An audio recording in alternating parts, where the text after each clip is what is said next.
Salut tout le monde, j'espère que vous allez bien. Aujourd'hui, on continue de parler de la base de la caméra, mais cette fois-ci pour la vidéo.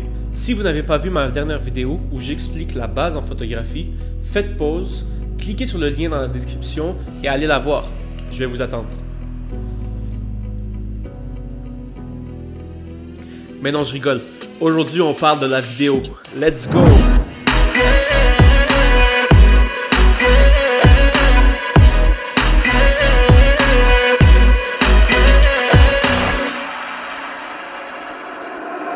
Est-ce que c'est possible de filmer en mode automatique?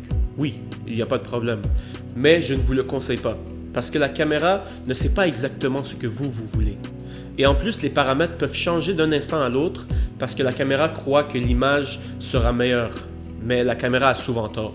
Si vous voulez avoir entièrement le contrôle de votre image et avoir un look cinématographique, vous devez apprendre à ajuster les paramètres de votre caméra de façon manuelle. Alors on va parler de 3 paramètres qui vont vous aider à avoir une image très professionnelle et cinématographique. La résolution d'image, le nombre d'images par seconde et les paramètres pour l'exposition. Premièrement, la résolution d'image. La résolution d'image, c'est le nombre de pixels que votre caméra pourra enregistrer pour créer une image. Plus que ce nombre est gros, plus que la qualité de votre caméra est meilleure et plus que vous allez pouvoir voir plus de détails sur l'image. Ce que je vous recommande, c'est de filmer vos vidéos à la plus haute résolution possible, dépendamment de votre caméra. Si votre caméra filme en 4K, alors filmez en 4K. Mais si elle ne fait que du 1080p, alors filmez en 1080p. Mais faites attention parce que si vous voulez filmer en 4K, les fichiers sont beaucoup plus gros et peuvent être très lourds pour votre ordinateur s'il n'est pas assez performant et aussi si vous n'avez pas assez d'espace de stockage sur votre ordinateur. Dans ce cas-là, il est plus logique de filmer en 1080p, même si votre caméra fait du 4K. Deuxièmement, le nombre d'images par seconde. On doit tout d'abord savoir c'est quoi une vidéo. Une vidéo, c'est plusieurs images placées l'une après l'autre rapidement qui donnent l'effet que le sujet bouge. Donc, ce qui nous amène à le nombre d'images par seconde dans une caméra. Lorsque vous réglez votre IPS ou votre FPS en anglais, vous êtes en train de dire à la caméra « Je veux que tu prennes ce nombre de photos pour créer une seconde de vidéo ». Les caméras aujourd'hui ont au moins 3 options. 24, 30 ou 60 images par seconde. Cette vidéo que vous regardez en ce moment est filmée en 24 images par seconde. En fait, je filme la majorité de mes vidéos en 24 images par seconde.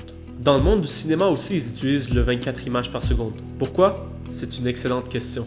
Parce que lorsqu'on passe d'une image à l'autre, on peut apercevoir du flou de mouvement que notre œil est habitué de voir à tous les jours. Ce qui rend le film ou la vidéo très naturel à nos yeux. Par exemple, si je bouge ma main rapidement, on va remarquer qu'il y a du flou de mouvement.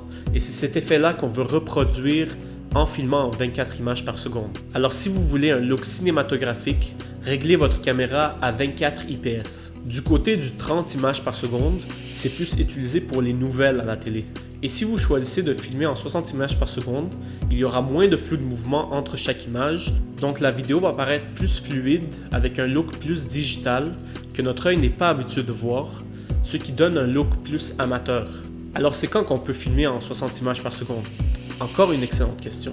C'est lorsque vous voulez faire du ralenti ou du slow motion, mais c'est un sujet pour une autre vidéo. Troisièmement, les réglages pour l'exposition. Ce sont les mêmes qu'en photographie, mais utilisés un peu différemment. Ces réglages sont donc la vitesse d'obturation, l'ouverture de la lentille et les ISO. Si vous voulez une explication de chacun de ces paramètres, vous pouvez aller voir ma dernière vidéo, le lien est dans la description. Pour la vitesse d'obturation, il y a une règle qui dit qu'il faut qu'elle soit le double de votre image par seconde. Donc si vous filmez en 24 images par seconde, vous devez régler votre vitesse d'obturation à 1/50e de seconde, parce que le 1/48e n'existe pas dans la majorité des caméras. Alors on l'arrondit au chiffre le plus près. Pour l'ouverture de la lentille, ça va toujours dépendre de ce que vous voulez filmer. Si vous filmez une séquence B-roll, ce qui veut dire une séquence supplémentaire ou alternative insérée entre les plans principaux, comme ça par exemple,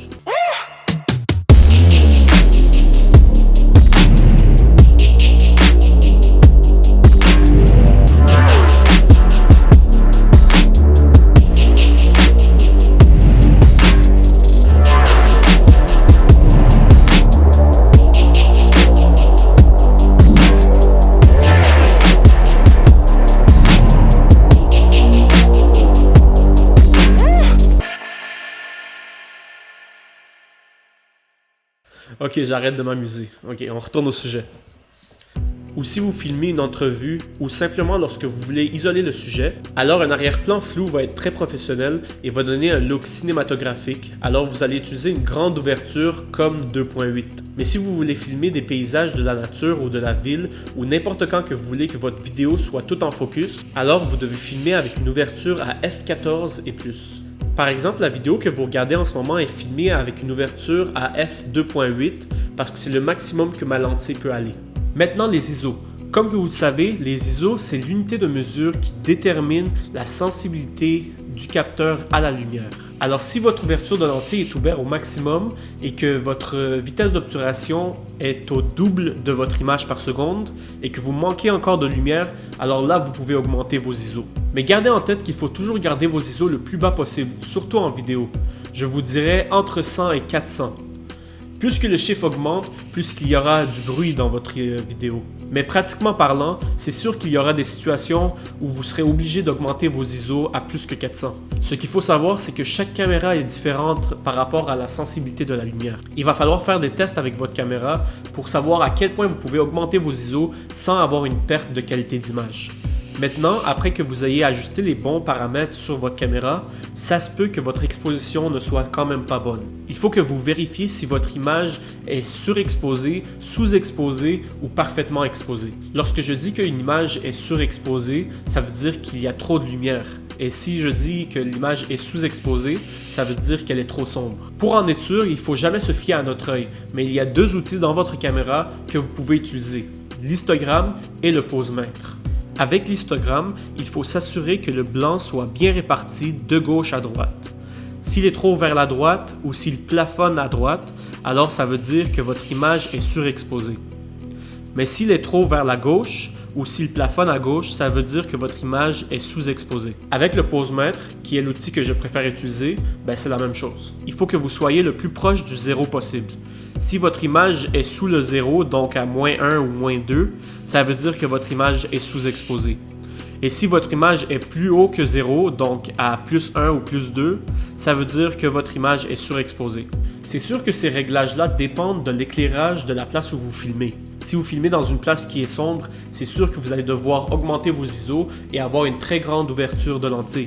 Mais si vous filmez dans une place qui est très lumineuse, comme à l'extérieur, vous allez devoir diminuer vos ISO et refermer votre ouverture de lentille. Mais dans ce cas-là, vous allez perdre le flou derrière la personne et vous allez perdre ce look cinématographique. La solution, c'est de mettre un filtre ND sur votre lentille qui va servir comme lunette de soleil pour votre lentille.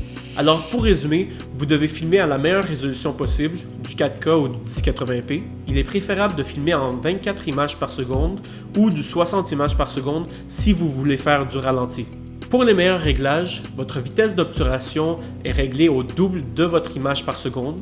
Votre ouverture de lentille est réglée au plus petit chiffre possible, qui va donner une grosse ouverture.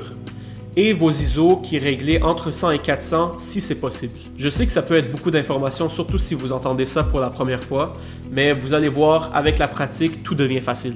Alors sortez de chez vous, amusez-vous avec vos paramètres et vous allez comprendre beaucoup de choses que j'ai essayé de vous expliquer dans cette vidéo. Alors c'est tout pour moi, j'espère que vous avez aimé la vidéo et j'espère que ça vous a aidé. Si oui, cliquez sur le bouton j'aime, abonnez-vous sur la chaîne si ce n'est pas déjà fait et dans les commentaires, écrivez-moi si vous avez des questions par rapport à la vidéo. On se voit dans la prochaine vidéo. Ciao!